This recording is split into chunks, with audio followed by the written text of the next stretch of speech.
TV taught me how to dream.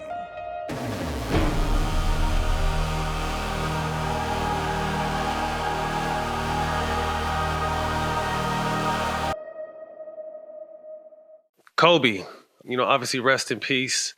Being someone who's from LA and grew up, as a youngster when Kobe first got in the league, how important he was to you. I read somewhere that you said you cried when he shot those air balls in Utah because you were you're 7 or 8 years old. Like that's how in tune you were with him.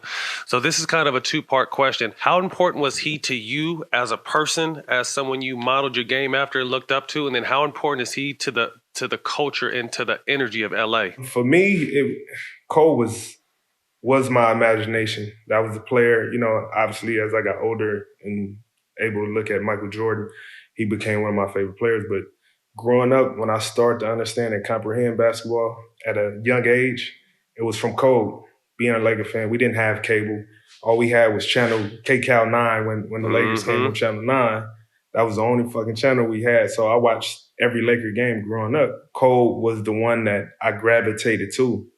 And for me to see the start, the fails, I remember begging my dad, could we go get a newspaper? Just so I could see what he said after the game, comments after the game. Little shit like that gave me an emotional connection to one of my favorite players that made me want to push harder when it came to want to play sports, especially basketball. Seeing how he got better, the things he went through. The culture of LA for me, from me being 31 now, is based around, Bean, man. Like the energy always been Kobe, Obviously, I always heard the stories like my dad and, my uncles always talk about, the Showtime Lakers. That's kind of like their generation. But for people my age, like, you can't think about the Lakers without thinking about Kobe. When you think about that yellow and gold, you think about Bean. You know what I mean? And definitely. And it's crazy. When you played against Kobe, did you wear his shoes or did you wear a different shoe? Vince was like, supposed to wear your opponent's shoe or blah, blah, blah. So I'm like, oh, all right. So next time I played Cole, I wore some Jordans. The wrong fucking thing I should have did. As soon as I walked on the court, Cole was like, oh, that's what we doing, motherfucker?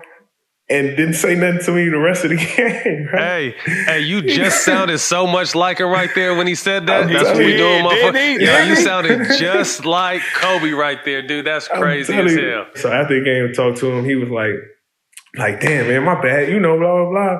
So we went in the whole conversation. That's kind of like when the whole, the team mama thing started coming up about, you know what I mean? Of like, all right, cool, look, we're going to start this whole mama thing off. You're going to be the one that kind of kicks it off with the shoes and everything. Dope. And since then, Hell yeah. I just ran off with it.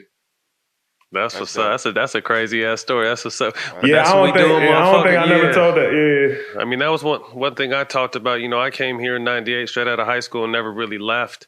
And I told people that the world lost a superstar, but LA lost a superhero. Like he was everything to LA, and I talked about my experience, but like I said, his first time in the league was right when I was at UCLA. So we were crossing paths and like you said, being able to see his growth right next to you was dope. You know what I mean? So he was so much more than just a basketball player. His energy, his everything was, the essence of LA. And it's sad, man, that we lost him and Jeej and obviously everyone else on that plane that day. But rest in peace to our brother, man. Without a doubt. Yes, sir.